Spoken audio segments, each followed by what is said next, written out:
Berkah dalam. Selamat malam Bapak, Ibu, dan saudara-saudaraku yang terkasih dalam Tuhan kita Yesus Kristus. Hari ini kita berjumpa kembali dalam pertemuan BKSN yang keempat, yang merupakan pertemuan terakhir dalam rangkaian BKSN tahun 2020. Dalam pertemuan BKSN yang pertama sampai pertemuan yang ketiga, kita telah melihat identitas orang beriman dalam kaitannya dengan Allah yang menyatakan diri di dalam Yesus Kristus. Saya ajak Bapak, Ibu, dan saudara-saudaraku yang terkasih untuk mengingat kembali tema pada pertemuan yang lalu. Pada pertemuan BKSN yang pertama dan kedua, yaitu Allah adalah kasih, dan anak manusia sebagai pengejawantahan dari kasih yang menjadi manusia dan yang meraja di dalam kerajaan surga. Dan pertemuan yang ketiga dengan tema kita adalah orang berdosa, namun dipercaya oleh Tuhan. Nah, pada pertemuan malam hari ini kita diajak untuk bangga menjadi orang Katolik, yang diambil dari Kisah Para Rasul bab 2 ayat 37 sampai 47. Marilah Bapak, Ibu, dan saudara-saudaraku yang terkasih, kita buka mata hati kita agar siap untuk mendengarkan sabda Tuhan. Saudara-saudari yang terkasih, selamat malam, berkah dalam. Mari kita siapkan hati untuk berdoa agar sabda yang akan kita dengar akan tertanam dalam hati kita sekalian. Dalam nama Bapa dan Putra dan Roh Kudus, amin. Ya Allah, Bapa yang Maha Kasih, kami bersyukur atas anugerah cinta-Mu yang boleh kami rasakan dalam kehidupan bersama dengan saudara-saudara dalam iman. Kami mohon, utuslah Roh Kudus-Mu untuk membimbing kami, untuk memahami sabda-Mu dalam kitab suci. Berilah kami kekuatan untuk membangun persekutuan orang beriman sebagai ciri khas murid-murid Yesus Putra-Mu. Dialah Tuhan dan pengantara kami, kini dan sepanjang masa. Amin. Dalam nama Bapa dan Putra dan Roh Kudus. Amin.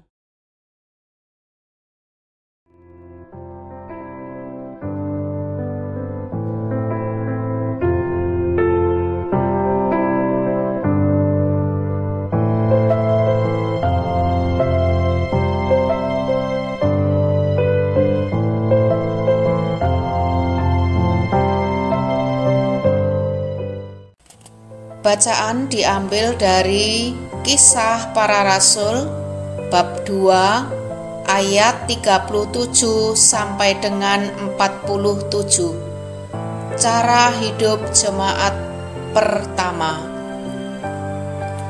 Ketika mereka mendengar hal itu, hati mereka sangat terharu. Lalu mereka bertanya kepada Petrus dan rasul-rasul yang lain, "Apakah yang harus kami perbuat, saudara-saudara?"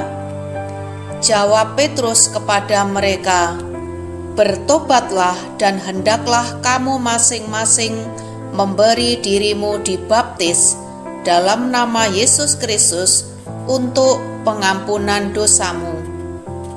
maka kamu akan menerima karunia Roh Kudus.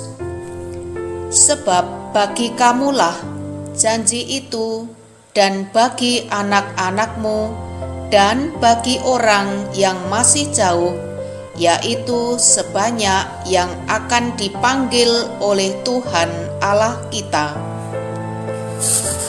Dan dengan banyak perkataan lain lagi, ia memberi suatu kesaksian yang sungguh-sungguh, dan ia mengecam dan menasihati mereka, katanya, "Berilah dirimu diselamatkan dari angkatan yang jahat ini." Orang-orang yang menerima perkataannya itu memberi diri dibaptis, dan pada hari itu jumlah mereka bertambah kira-kira 3.000 jiwa. Mereka bertekun dalam pengajaran rasul-rasul dan dalam persekutuan, dan mereka selalu berkumpul untuk memecahkan roti dan berdoa. Maka ketakutanlah mereka semua, sedang rasul-rasul itu mengadakan banyak mujizat dan tanda. Dan semua orang yang telah menjadi percaya tetap bersatu, dan segala kepunyaan mereka adalah kepunyaan bersama. Dan selalu ada dari mereka yang menjual harta miliknya, lalu membagi-bagikannya kepada semua orang sesuai dengan keperluan masing-masing. Dengan bertekun dan dengan sehati mereka berkumpul tiap-tiap hari dalam bait Allah. Mereka memecahkan roti di rumah masing-masing secara bergilir dan makan bersama-sama dengan gembira dan dengan tulus hati, sambil memuji Allah. Dan mereka disukai semua orang, dan tiap-tiap hari Tuhan menambah jumlah mereka dengan orang yang diselamatkan. Demikianlah sabda Tuhan. Syukur kepada Allah.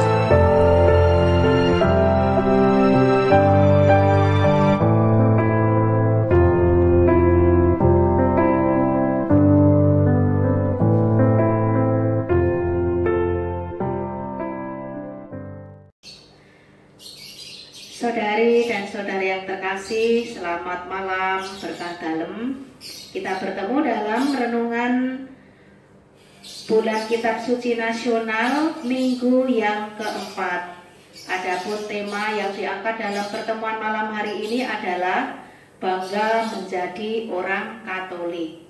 Nah, kalau kita itu bangga, tentu saja ada hal-hal yang patut kita banggakan. Beberapa entry point berikut ini mungkin bisa menjadi alasan kita mengapa kita bangga menjadi orang Katolik.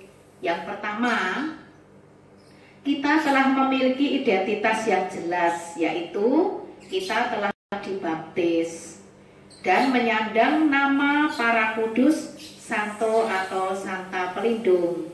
Dengan demikian, hidup kita itu sangat dipengaruhi oleh cara hidup mereka.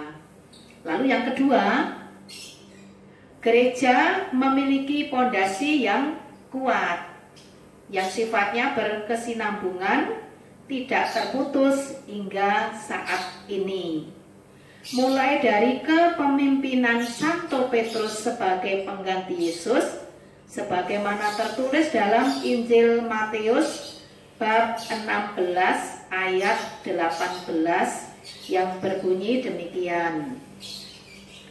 Dan aku berkata kepadamu Petrus, dan di atas batu karang ini akan kudirikan jemaatku, dan alam maut tidak akan menguasainya lagi.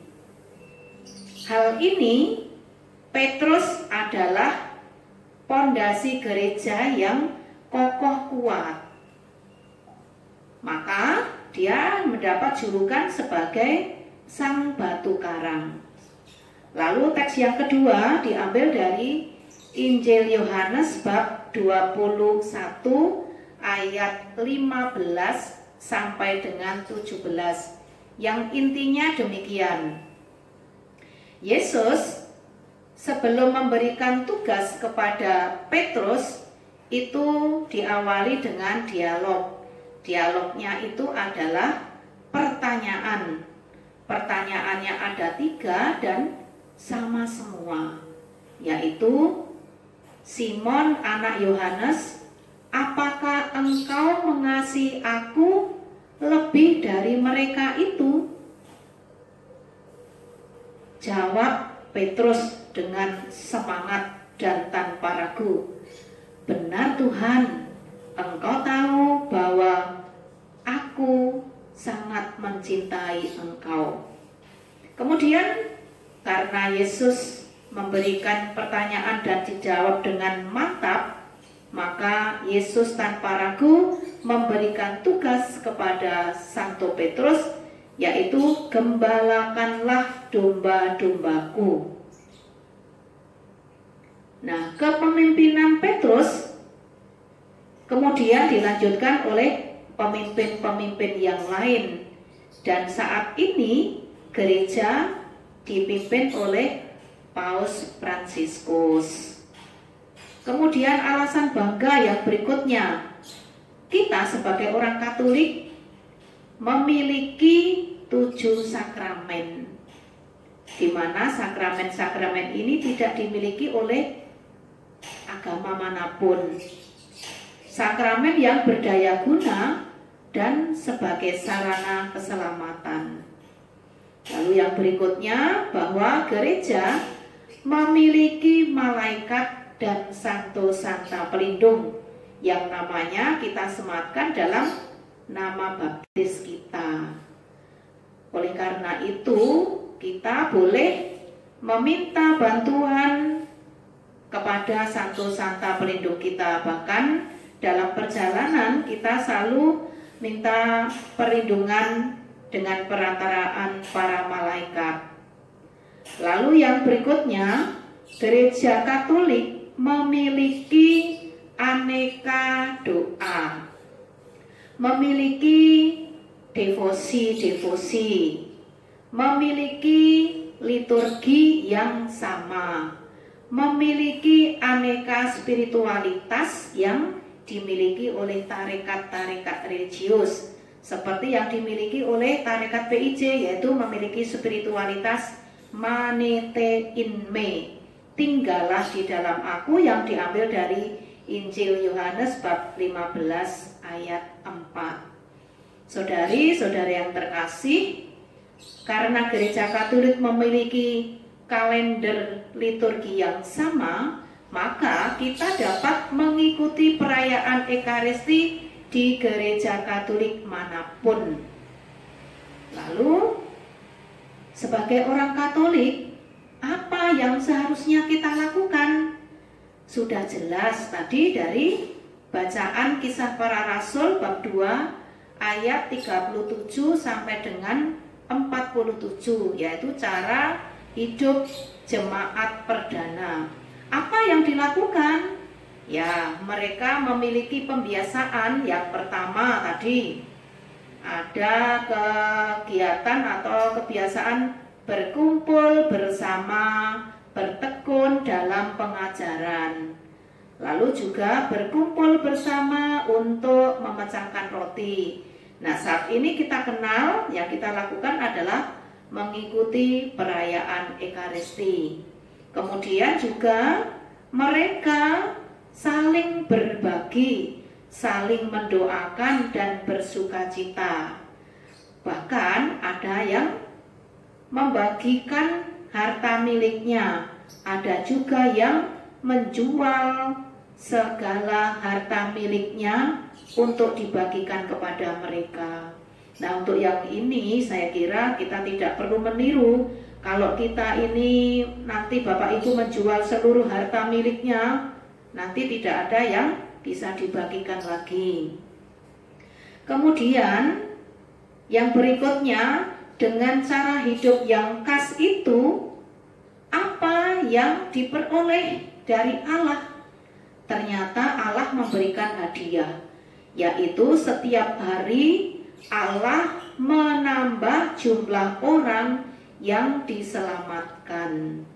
Saudari-saudari yang terkasih, marilah kita bangga menjadi orang Katolik, karena kita memiliki alasan yang jelas. Kalau ada orang bertanya kepada kita, apa agamamu Pak, Bu, Mas, atau siapa? Jawablah dengan lantang, saya Katolik. Kalau misalnya mendengar ucapan orang-orang, oh saudara itu Katolik ya, jawablah dengan lantang juga, ya saya Katolik. Maka dengan jawaban yang lantang itu kita dapat menjadi saksi. Nah, baru hebat kalau berani mengakui kita ini sebagai orang Katolik. Bahkan kadang-kadang kita itu kalau dalam perjalanan, kita singgah ke restoran, kita mau makan, sudah disiapkan hidangannya, mau berdoa, itu kadang masih toleh kiri, toleh kanan. Ada orang enggak ya yang lihat kita mau berdoa? Tidak usah ragu, kita memiliki identitas yang jelas sebagai orang Katolik. Kalau kita mau berdoa, bekerja, itu selalu memulai dengan membuat tanda kemenangan Kristus, yaitu dengan membuat tanda salib. Maka saudari-saudari yang terkasih, untuk mengakhiri renungan pada malam hari ini, saya dan saudara sekalian saya ajak untuk tidak ragu mengakui iman kita dimanapun, bahkan itu di tempat-tempat umum. Kita harus bangga supaya kita dapat hadiah dari Allah sendiri, yaitu kita menjadi salah satu dari orang yang ditambahkan untuk diselamatkan oleh Tuhan. Tuhan memberkati. Kemuliaan kepada Bapa dan Putra dan Roh Kudus, seperti pada permulaan, sekarang, selalu, dan sepanjang segala abad. Amin. Dalam nama Bapa dan Putra dan Roh Kudus. Amin. Saudara-saudara yang terkasih, marilah kita berdoa kepada Tuhan agar supaya sabda yang telah kita dengar akan menjadi cermin bagi kita semua dalam kehidupan keseharian kita. Dalam nama Bapa dan Putra dan Roh Kudus. Amin. Allah Bapa yang Maha Pengasih, kami bersyukur atas sabda-Mu yang telah kami dengarkan dalam pertemuan ini. Kami mohon, bantulah kami dengan Roh Kudus-Mu, agar kami dapat meneladani cara hidup jemaat perdana dalam membangun persekutuan persaudaraan kami sebagai orang Katolik, sehingga kami semakin kuat dan tetap setia dalam iman. Demi Kristus, Tuhan dan pengantara kami. Amin. Dalam nama Bapa dan Putra dan Roh Kudus. Amin.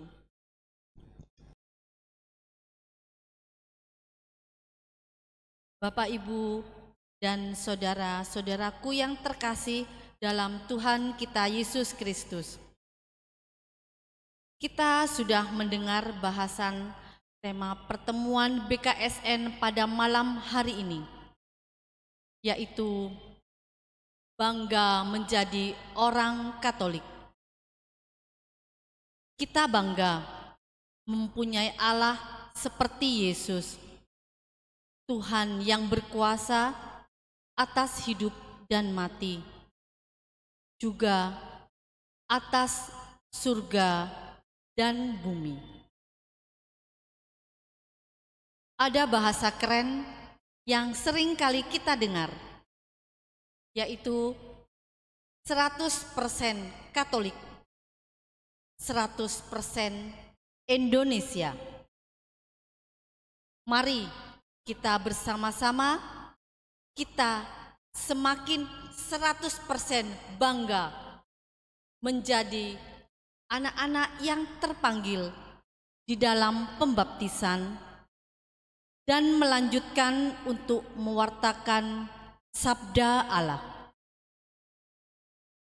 Terima kasih sudah mengikuti pertemuan BKSN sampai pada pertemuan akhir. Sampai jumpa. Berkah dalam.